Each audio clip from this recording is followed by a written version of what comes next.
Hello everyone, welcome to my channel English grammar tutorial. আজকে child development and পেডাগজির যে টপিকটা আমরা শুরু করব, নতুন চ্যাপ্টার, তার নাম হচ্ছে সোশ্যালাইজেশন। এর আগে আমরা অনেকগুলো টপিক শেষ করে নিয়েছি। তোমরা যারা দেখোনি, আমার চ্যানেলের প্লে লিস্টে চলে যাবে, সেখানে পরপর সব সিডিপি বলে সাজানো রয়েছে। এছাড়া ইংলিশ পেডাগজির প্রচুর ক্লাস করানো হয়ে গেছে, তোমরা সেগুলো দেখতে পারো। তোমরা যারা প্রাইমারি এবং আপার প্রাইমারি টেটকে উদ্দেশ্য করে পড়াশোনা করছো, তাদেরকে বলতে চাই যে চাইল্ড ডেভেলপমেন্ট অ্যান্ড পেডাগজি এটা এমনই একটা বিষয়, এর উপরে ভিত্তি করে কিন্তু বাকি টপিকের বা বাকি সাবজেক্টের যে পেডাগজিগুলো রয়েছে বা সিডিপিগুলো রয়েছে, সেখানে কিন্তু প্রচুরভাবে হেল্প করবে। তাই সিডিপি এবং ইংলিশ পেডাগজি এই দুটো যারা ভালো করে পড়বে, তারা কিন্তু অনেকের থেকে অনেক বেশি এগিয়ে থাকবে। আর বাজার চলতি বই থেকে যদি তুমি কয়েকটা কোয়েশ্চেন পড়ে পরীক্ষা দিতে যাও, তাহলে কিন্তু তুমি 30-এর মধ্যে খুব ভালো স্কোর করতে পারবে না, এটা তুমি মিলিয়ে রেখে দিতে পারো। এবং সিডিপি এমনই একটা বিষয়, এখানে কনসেপচুয়াল ক্ল্যারিটি সেটা থাকাটা খুব বেশি ইম্পর্টেন্ট। এবং আমি দেখবে তোমাদের প্রত্যেকটা চ্যাপ্টারে কনসেপচুয়াল ক্ল্যারিটি দেওয়ার জন্য খুব সহজে প্রত্যেকটা টপিককে ব্যাখ্যা করেছি। ঠিক তেমনভাবেই আজকে আমরা সোশ্যালাইজেশনকেও ব্যাখ্যা করব। ইংলিশ টার্মস দেখে ভয় পাওয়ার কারণ নেই, প্রত্যেকটার আমি বাংলা করে দেবো, কারণ তোমরা জানো বাংলাতে খুব একটা ভালো বই পাওয়া যায় না। তাহলে সোশ্যালাইজেশন এর নাম হচ্ছে, বাংলা করলে যেটা হয় তার নাম হচ্ছে সামাজিকীকরণ। তাহলে এখানে তোমরা প্রথমেই দেখতে পাবে 1 নম্বরে আছে যে হোয়াট ইজ সোশ্যালাইজেশন। তাহলে সামাজিকীকরণ কি? একটা শিশু বা একটা বাচ্চা, সে তো জন্মে গেল, এবার তার যে গ্রোথ অ্যান্ড ডেভেলপমেন্ট হবে, সেখানে কিন্তু সোশ্যালাইজেশন বা সামাজিকীকরণ এটা কিন্তু সবথেকে বড় রোল প্লে করবে। এখান থেকে প্রত্যেকবার 1 থেকে 2 নম্বরের প্রশ্ন আসে সিটেটে, তোমাদের যে ওয়েস্ট বেঙ্গল টেট হবে সেখানেও আসবে, একদম কনফার্ম। তাহলে সামাজিকীকরণ কি? তোমরা যদি বই খুলে দেখো, সেখানে দেখবে জ্ঞানের দক্ষতা, বৌদ্ধিক দক্ষতা, বিভিন্ন ধরনের এত জটিল জটিল টার্ম দেওয়া হয়েছে, আসলে যে সামাজিকীকরণ কি সেটা আমরা নিজেরাই ভুলে যাই। তাহলে সামাজিকীকরণ কি বা সোশ্যালাইজেশন কি? মানুষ হচ্ছে সমাজবদ্ধ জীব, সমাজের সাথে মিলেমিশে সমাজের যে নিয়মকানুনগুলো রয়েছে, সমাজের যে সংস্কৃতি রয়েছে, মূল্যবোধ রয়েছে, সেগুলোকে নিয়ে একসাথে সবার সাথে মিলেমিশে থাকার নামই হলো সামাজিকীকরণ। খুব সহজে বলতে গেলে, সমাজের নিয়মকানুন মেনে সমাজবদ্ধ জীব হিসাবে সবার সাথে মিলেমিশে থাকার নামই হলো সামাজিকীকরণ। তোমরা অনেক সময় বিভিন্ন নিউজ চ্যানেলে দেখবে যে অসামাজিক কার্যকলাপের জন্য একে পুলিশ অ্যারেস্ট করেছে। সেই অসামাজিক কার্যকলাপ কি হতে পারে? হয় সে এমন কিছু করেছে, কোনো খুন করেছে, মার্ডার করেছে, তাহলে সেটা সমাজের নিয়ম হতে পারে না। তাহলে সোশ্যালাইজেশন মানে কি? সমাজের এই যে 4টে নিয়ম আছে, অ্যাডাপ্টিং মানে কি? অনুকূল পরিবেশের সঙ্গে মানিয়ে নেওয়া।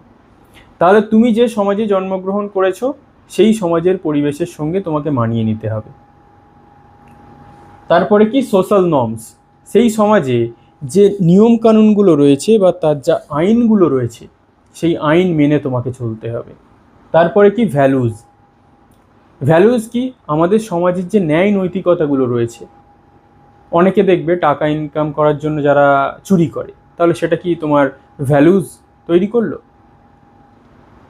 করলো না? তাহলে যে যে ন্যায় নৈতিকতা মূল্যবোধ রয়েছে, তুমি যা ইচ্ছা তাই করতে পারবে না সমাজে। এই যে আমরা আজকে স্বাধীন, আমরা কি স্বাধীন বলে আমরা যা ইচ্ছা তাই করতে পারবো নাকি? না, করা যাবে না, কারণ আমরা সমাজবদ্ধ জীব। এরপরে কি? কালচার। যে যে কালচার বা সংস্কৃতিতে জন্মগ্রহণ করে, তাদের বিভিন্ন কালচার বা সংস্কৃতি থাকে। কেউ যদি হিন্দু ফ্যামিলিতে জন্মগ্রহণ করে, তার কালচার একরকম হবে। কেউ যদি ইসলামে জন্মগ্রহণ করে, তার কালচার বা সংস্কৃতি একরকম হবে। কেউ যদি ক্রিশ্চিয়ানিটিতে জন্মগ্রহণ করে, তার কালচার আরেক রকম হবে। কিন্তু যে যে কালচার বা সংস্কৃতিতে জন্মগ্রহণ করবে, তার সেই নিয়মকানুনগুলো মেনে তাকে চলতে হয়, এবং সেই চলাটার নামই হচ্ছে সামাজিকীকরণ। কিভাবে? ধরো একটা বাচ্চা, এটাকে বাদ দাও, আরও আমরা সহজ করি। এটা তো বইয়ের যে টপিক পরীক্ষায় আসবে সেটা আমরা জানলাম। সামাজিকীকরণ কি? ধরো একটা বাচ্চা জন্মগ্রহণ করলো, সে তো জানে না যে সে যদি ছাদের কিনারায় দাঁড়ায়, সে পড়ে গেলে মারা যেতে পারে, বা একটা গরম বালতিতে জল রয়েছে, সেখানে হাত দিলে তার হাত পুড়ে যেতে পারে, বা কোনো ইলেকট্রিক জ্যাকে যদি সে আঙুল গুঁজে দেয় সে ইলেকট্রিক শক খেয়ে মারা যেতে পারে। তাহলে সে তো এত কিছু জানে না। তাহলে এত কিছু সে কখন জানবে? সে যখন জন্মগ্রহণ করবে, তার বৃদ্ধি বিকাশের সাথে সাথে তার এই সোশ্যাল নর্মস বা সামাজিকীকরণের যে প্রক্রিয়া, সেই প্রক্রিয়ার মাধ্যমেই সে বেড়ে উঠবে। এবং এই যে সোশ্যালাইজেশন, এটাও কিন্তু ডেভেলপমেন্ট বা বৃদ্ধির মতো সারা জীবনব্যাপী প্রক্রিয়া। কেন, সেটা আমরা এরপরে আরও জানতে পারবো। ক্লিয়ার? এরপরে আমরা আরও জানতে পারবো। ধরো এই যে আমরা বলছি সোশ্যাল নর্মস, সামাজিক নিয়ম বা কালচার, ধরে নাও কালচার, সংস্কৃতি। একটা ছেলে বাংলায় জন্মগ্রহণ করেছে, ওয়েস্ট বেঙ্গলে, আর একটা ছেলে সে আমেরিকাতে জন্মগ্রহণ করেছে। দুজনেই তো একই গতিতে বেড়ে উঠবে, কিন্তু দুজনের কালচার বা সংস্কৃতি বা তাদের যে সোশ্যাল নর্মস কিন্তু কিছুটা অনেকটাই আলাদা হবে। বিশেষ করে কালচার, সংস্কৃতি কিন্তু অনেকটাই আলাদা হবে। তাই যে যেখানে জন্মাবে সে সেইভাবেই বেড়ে উঠবে, সেইভাবে সবার সঙ্গে সেই জিনিসটাকে মানিয়ে গুছিয়ে নিয়ে বড় হওয়ার নামই হচ্ছে সোশ্যালাইজেশন। তাহলে আশা করব সোশ্যালাইজেশন নিয়ে আর কারো সমস্যা হওয়ার কথা নয়। এরপরে যেটা রয়েছে সেটা দেখো, অ্যাক্টিভ আর প্যাসিভ সোশ্যালাইজেশন। অ্যাক্টিভ মানে সক্রিয় সোশ্যালাইজেশন বা সক্রিয় সামাজিকীকরণ, প্যাসিভ মানে হচ্ছে নিষ্ক্রিয়। অ্যাক্টিভ, তাহলে আমরা কি অ্যাক্টিভ, আমরা প্যাসিভ ভয়েস পড়েছিলাম। অ্যাক্টিভে আমরা কি বলতে পারি? অ্যাক্টিভ যেখানে সরাসরি কাউকে সমাজের নিয়ম শেখানো হয়। ধরো একটা বাচ্চাকে বলা হয় খাবার পরে হাত ধুয়ে এসো। একটা বাচ্চাকে বলা হয় কেউ যদি তোমাকে হেল্প করে তুমি তাকে থ্যাংক ইউ বলবে। তুমি যদি কারোর পায়ের উপর পা তুলে দাও তাকে তুমি সরি বলবে। তাহলে এটা কিন্তু অ্যাক্টিভ সোশ্যালাইজেশন। অ্যাক্টিভ মানে কি সরাসরি তাকে আমরা সমাজের নিয়মকানুন শেখাচ্ছি। প্যাসিভ কি? সরাসরি নয়, দেখে শেখা। কীরকমভাবে দেখে শেখা? তোমরা যখন স্কুলে পড়তে তোমরা কি করতে? যখন ক্লাসে স্যার আসতো, তুমি হয়তো দেখলে যে তুমি বসে আছো, কিন্তু সবাই যখন উঠে দাঁড়িয়েছে তুমি কি করলে? ওই যে সবার দেখা দেখি তুমি উঠে দাঁড়ালে। এটা হচ্ছে প্যাসিভ সোশ্যালাইজেশন। মানে তোমাকে সরাসরি বলা হচ্ছে না সমাজের নিয়মগুলো শিখতে, তুমি অন্যের দেখে শিখছো। এরপরে ধরো তুমি একটা কোনো ট্রেনের টিকিট কাটতে গেছো, সেখানে দেখলে প্রচুর লাইন রয়েছে। তুমি কি লাইনটাকে ক্রস করে গিয়ে একদম টিকিট কাউন্টার ঘরে গিয়ে বলবে আমাকে একটা টিকিট দাও? বলবে না নিশ্চয়ই। তুমি দেখবে সবাই যখন লাইন দিয়েছে তার মানে আমাকেও লাইন দিতে হচ্ছে, বা আমাকে লাইন দিতে হবে তবে আমি টিকিটটা পাবো। তোমাকে নিশ্চয়ই এটা কেউ এসে শিখিয়ে দিয়ে যাবে না যে আগে লাইন দিতে হবে তারপরে টিকিট কাটতে হবে। কেন? কারণ এটা তোমার প্যাসিভ সোশ্যালাইজেশন, তুমি অন্যের দেখে শিখে গেছো। অ্যাক্টিভ মানে কি?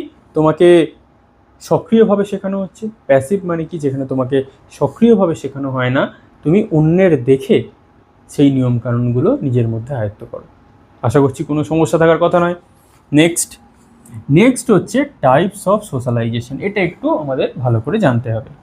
কত ধরনের সোশ্যালাইজেশন হয়? মূলত 5 প্রকার। একটা হচ্ছে প্রাইমারি সোশ্যালাইজেশন। ফার্স্ট, প্রাথমিক সামাজিকীকরণ। প্রাইমারি সোশ্যালাইজেশন বা প্রাথমিক সামাজিকীকরণ আমাদের কোথা থেকে শুরু হয়? প্রাথমিক সামাজিকীকরণ বা প্রাইমারি সোশ্যালাইজেশন আমাদের শুরু হয় আমাদের একদম বাড়ি থেকে, মায়েদের থেকে। সেখান থেকে আমরা মায়েদের থেকে আমরা মাতৃভাষা শিখে যাই। বাড়ির আশেপাশে আমাদের যদি ভাই বোনেরা থাকে তারা যখন কথা বলতে থাকে সেখান থেকে আমরা শিখে যাই। বাবা মা আমাদেরকে বিভিন্ন রকমের সংস্কৃতি বা ন্যায় নীতিকতা ছোটোবেলা থেকে শেখাতে থাকে। এটা হচ্ছে প্রাইমারি সোশ্যালাইজেশন, প্রাথমিক একদম। এর পরেরটা আসে গুরুত্বপূর্ণ, যেটা হচ্ছে সেকেন্ডারি। এটাকে অনেকে বলে গৌণ সামাজিকীকরণ, অনেকে আবার বলে মাধ্যমিক সামাজিকীকরণ। যেটাকে আমরা গৌণ সামাজিকীকরণ বা সেকেন্ডারি সোশ্যালাইজেশন মানে কি? আমাদের এখন স্কুলে পৌঁছালাম, তাহলে প্রাইমারি সোশ্যালাইজেশন বাড়িতে আমাদের হয়ে গেছে, বাবা মায়ের কাছ থেকে আমরা সেই সামাজিকীকরণের শিক্ষা পেয়ে গেছি। এরপরে আমরা চলে গেলাম স্কুলে। সেই স্কুলে গিয়ে আমাদের কি হলো? সেই স্কুলে গিয়ে আমরা নিয়মানুবর্তিতা শিখলাম, ডিসিপ্লিন শিখলাম, পাংচুয়ালিটি শিখলাম। সময়ে আমাদের স্কুলে যেতে হবে, আমরা যদি 11টার মধ্যে স্কুলে না যাই আমাদের বের করে দেবে। আমাদের পরীক্ষা হলে ঠিকঠাক সময় যেতে হবে, যদি আমরা পরীক্ষা হলে আধ ঘন্টা দেরি করে যাই তাহলে আমাদের পরীক্ষা হলে ঢুকতে দেবে না। তাহলে এখানে যখন আমরা যাব সেখানে আমরা বেশিরভাগ ডিসিপ্লিন, পাংচুয়ালিটি মানে কি সময়ানুবর্তিতা, ডিসিপ্লিন, সেই সবগুলো আমরা বেশি করে এখানে শিখি। এরপরে যেটাই চলে আসি সেটাই হচ্ছে আমরা স্কুল গণ্ডি পেরিয়ে আমরা ডেভেলপমেন্টাল সোশ্যালাইজেশন, বিকাশমূলক সামাজিকীকরণ। কি? আমার ইচ্ছা হলো আমি একটু গিটার বাজানো শিখবো, আমার ইচ্ছা হলো আমি একটু ভায়োলিন বাজানো শিখবো, আমার ইচ্ছা হলো আমি একটু ক্যালিগ্রাফি শিখবো। তাহলে এই যে ডেভেলপমেন্টাল বা বিকাশমূলক সামাজিকীকরণ কি, আমার যখন নিজের কোনো কিছুর তাগিদ হয়, সেই তাগিদে যখন আমি কিছু নিজে থেকে শেখার চেষ্টা করি, that is called developmental socialization, বিকাশমূলক সামাজিকীকরণ। আমি নিজের বিকাশ নিজে করছি, আমি নিজে গিটার বাজানো শিখেছি, আমার ইচ্ছায় শিখছি, আমি নিজের ইচ্ছায় আমি ভায়োলিন বাজানো শিখছি, ক্লিয়ার। এরপরে অ্যান্টিসিপেটরি সোশ্যালাইজেশন। অ্যান্টিসিপেটরি মানে প্রত্যাশিত সামাজিকীকরণ। কীরকম, তুমি একটা কোম্পানিতে চাকরি পেয়ে গেছো, সেই কোম্পানিতে দেখলে যদি তুমি ভালো কম্পিউটার জানতে পারো, যদি তুমি MS office, Microsoft Excel, PowerPoint এই কাজগুলো যদি তুমি ভালো করতে পারো, তাহলে তোমার প্রমোশনটা অন্যের থেকে অনেকটা এগিয়ে যাবে। তুমি এই প্রত্যাশায় নিয়ে তুমি কি করলে, ওই সব কাজগুলো শিখে গেলে এবং অন্যদের থেকে অনেকটা প্রমোশন জাম্প করালো তোমার office. That is called anticipatory বা প্রত্যাশিত সোশ্যালাইজেশন।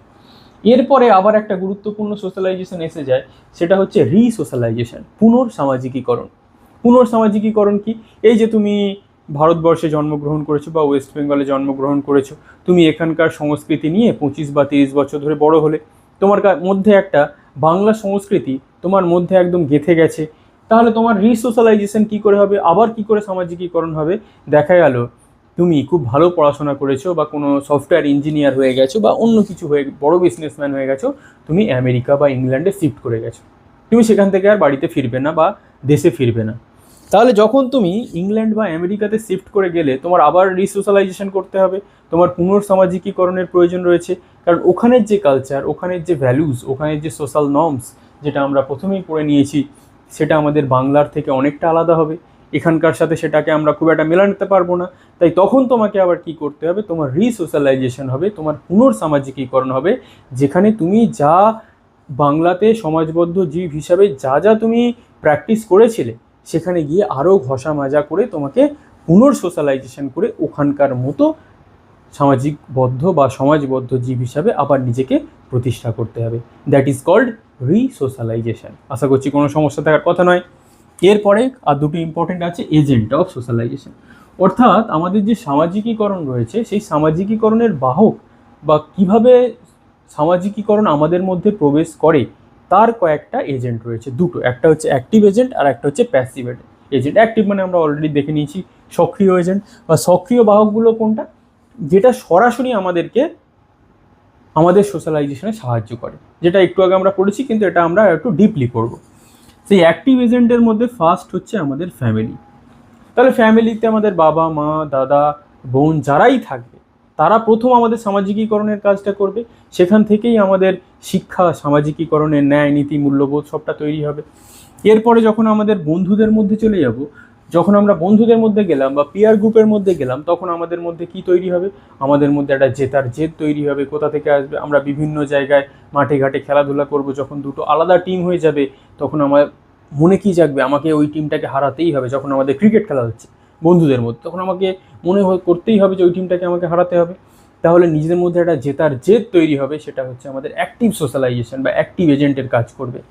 এরপরে কি, স্কুলে আমরা একটু আগেই আলোচনা করছিলাম যে স্কুল আমাদের সরাসরিভাবে কি শেখাবে, আমাদের ডিসিপ্লিন শেখাবে, আমাদের পাংচুয়ালিটি শেখাবে, কিভাবে সময়ে স্কুলে আসতে হয়, কিভাবে গুরুজনদের শ্রদ্ধা করতে হয়, কিভাবে সমস্ত নিয়মকানুন মেনে স্কুলে চলতে হয়। তাহলে এখানে আমরা ডিসিপ্লিন আর পাংচুয়ালিটি দুটোর আইডিয়া আমরা বা দুটো জিনিস আমাদের মধ্যে চলে এলো।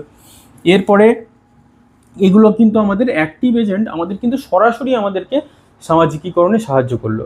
এরপরে যেটা আসবে সেটা হচ্ছে প্যাসিভ এজেন্ট। প্যাসিভ এজেন্ট আবার কি করবে, প্যাসিভ এজেন্ট কিন্তু সরাসরি আমাদের সাহায্য করবে না বা সরাসরি আমাদের সোশ্যালাইজেশনে হেল্প করবে না। আমরা সেগুলোকে দেখে আমরা নিজেদের মতো করে সোশ্যালাইজেশন করে নেব। কীভাবে, দেখো, মাস মিডিয়া মানে আমরা ধরতে পারি টেলিভিশন, আমরা ধরতে পারি ইউটিউব চ্যানেল। ধরো ইউটিউব চ্যানেলে তুমি এমন একজনকে দেখলে যাকে দেখে তুমি খুব ইন্সপায়ার্ড হলে, যেমন শাহরুখ খান, সচিন তেন্ডুলকর, সৌরভ গাঙ্গুলি। তোমার মনের মধ্যে কি জাগলো, যে আমাকে এর মতো হতে হবে, আমাকে ওর মতো হতে হবে, ও এত ভালো। শাহরুখ খান ধরো তুমি দেখলে বিভিন্ন জায়গায়, বা শাহরুখ খান বা সালমান খান বা সৌরভ গাঙ্গুলি, সচিন তেন্ডুলকর, এরা কী করে, বিভিন্ন মোটিভেশনের টক দেয়। সেটা যখন তুমি দেখলে যে বাহ, ও অত বড় মানুষ, তবুও সারাদিন এত কিছু করে, এত নিয়ম মেনে চলে, তাহলে কি, ও যদি করতে পারে আমাকেও সেগুলো করতে হবে। তাহলে কোনো হিরোকে দেখে বা কোনো তোমার আইডলকে দেখে তার মতো তুমি যখন নিজেকে করতে চাইবে, সেটা তোমার কিন্তু প্যাসিভ এজেন্টের কাজ করবে। সে সরাসরি তোমাকে করছে না, তুমি তাকে দেখে ইন্সপায়ার্ড হয়ে এটা করছো। ক্লিয়ার? এরপরে কি? রিলিজিয়ান। রিলিজিয়ান মানে কি? আমাদের ধর্ম। যে যে যার ধর্মে জন্মগ্রহণ করে, কেউ হিন্দু ধর্মে, কেউ ইসলাম, কেউ ক্রিশ্চিয়ানিটি। যখন তুমি ধর্মে জন্মগ্রহণ করলে, ধরো তুমি যে ধর্মের যে শিক্ষা, ধর্ম থেকে অনেকে সুশিক্ষা নেয়, আবার ধর্ম থেকে অনেকে কুশিক্ষা নেয়। যেটাই তুমি নাও না কেন, সেটা তোমার প্যাসিভ এজেন্ট। কারণ কোনোদিন তোমাকে খুব একটা কেউ ধর্মটাকে খুব একটা শেখাতে যাবে না। তুমি দেখবে পাশের বাড়ির মন্দিরে পুজো হচ্ছে, তুমি সেটা দেখে কীভাবে নমস্কার করতে হয় সেগুলো শিখলে। অনেকে নামাজ পড়তে যাচ্ছে, তুমি দেখলে তারা নামাজ পড়তে যাচ্ছে, তাহলে আমাকেও যেতে হবে। কেউ তোমাকে কিন্তু বললো না যে আমার সাথে আয়। আবার কেউ ধরো তুমি চার্চে গিয়ে প্রেয়ার করছে, তুমি দেখলে সবাই যাচ্ছে, তাহলে আমাকেও যেতে হবে, সেখানে গিয়ে কী হচ্ছে দেখি। তাহলে রিলিজিয়ান কিন্তু আমাদের প্যাসিভ এজেন্ট। এরা কিন্তু আমাকে সরাসরি বলে না যে তোমাকে এইসব করতে হবে, তুমি কিন্তু দেখে সেগুলো শেখো। ক্লিয়ার? Next, economic status. খুব বাজে জিনিস। ইকোনমিক স্ট্যাটাস কি? ধরো আমি একটা আইফোন নিয়ে ঘুরে বেড়াচ্ছি যার দাম 2 লাখ টাকা। এরপরে কি হলো, তুমি সেই আইফোনটা দেখলে, তোমার মনে হলো ইস, ওর হাতে একটা আইফোন আছে, আমার হাতে যদি একটা থাকতো খুব ভালো হতো। এই দেখে তোমার তাহলে মনে হলো দু ধরনের তুমি উপায় করতে পারো, এক চুরি করতে পারো আর এক নিজের ইনকাম করতে পারো। যদি তোমার 2 নম্বরটা হয় যে নিজের ইনকামে তুমি করবে, তাহলে তুমি কি সোশ্যাল নর্মস মেনে করছো। যদি তুমি চুরি করে আইফোন কেনো বা কোথাও থেকে একটা আইফোন চুরি করে আনো, তাহলে তুমি অসামাজিক হয়ে গেলে।